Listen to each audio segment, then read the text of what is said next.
Feeding ആണ് ഏറ്റവും important ആയിട്ടുള്ള കാര്യം.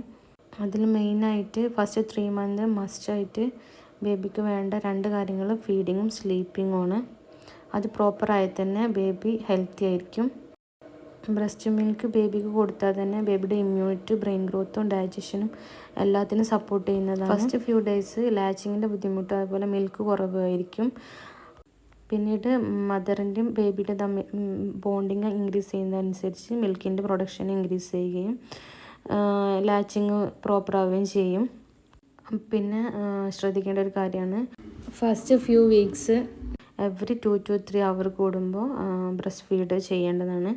ഇനി ബ്രസ്റ്റ് മിൽക്ക് കുറവുള്ള പാരൻ്റ് ആണെങ്കിൽ ഡോക്ടറിൻ്റെ അഡ്വൈസ് അനുസരിച്ച് ഫോർമുല മിൽക്ക് കൊടുക്കാവുന്നതാണ്. അതും എവറി 2 to 3 അവർ കൂടുമ്പോൾ കൊടുക്കേണ്ടതാണ്. അതിൽ പ്രത്യേകം ശ്രദ്ധിക്കേണ്ട, ഓവർ ഡയല്യൂട്ട് ആവാനും പാടില്ല, അതേപോലെ ഓവർ തിക്ക് ആവാനും പാടില്ല.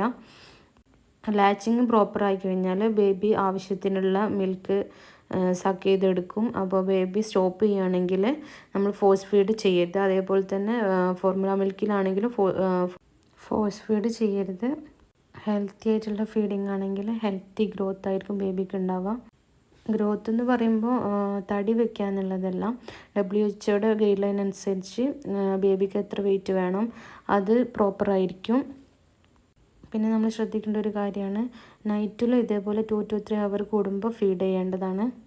പിന്നെ എപ്പോഴും ബേബി കരയുന്നത് പാലിന് വേണ്ടി മാത്രമാണെന്നുള്ള ധാരണ തെറ്റാണ്. പല സമയത്തും ഗ്യാസിൻ്റെ ബുദ്ധിമുട്ട് കൊണ്ടും അതുപോലെ സ്റ്റൊമക്ക് പെയിന്, അങ്ങനെ ഓരോ കാരണങ്ങൾ കൊണ്ട് ബേബി കരഞ്ഞെന്ന് വരാം. മെയിനായിട്ട് വിശക്കുന്നു എന്നുള്ളതിൻ്റെ അടയാളം എന്താണെന്ന് വെച്ചാൽ കൈ വായിലേക്ക് കൊണ്ടുപോകുക, അതുപോലെ ലിപ്സ് മൂവ് ചെയ്യുന്നത്, തലയിട്ട് തിരിക്കുന്നത്, ഇതൊക്കെയാണ് ലക്ഷണങ്ങൾ. ലാസ്റ്റാണ് ബേബി കരയുക.